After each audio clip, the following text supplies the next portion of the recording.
Along the northern coast of Sicily, not far from Palermo, the sea opens toward a small island crowned by an ancient tower.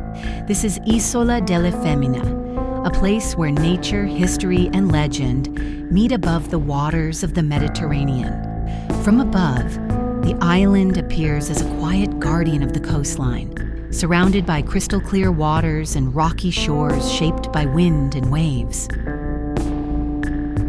At its center stands the solitary watchtower, built centuries ago to defend the coast from pirate raids that once threatened Sicily.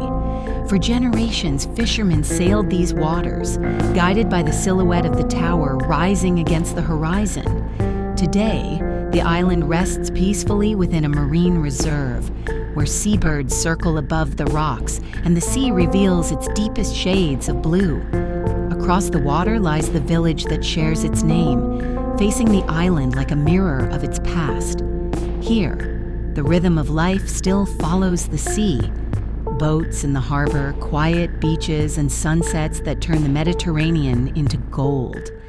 As the light fades over the horizon, the tower stands silent above the waves, watching the coast just as it has for centuries.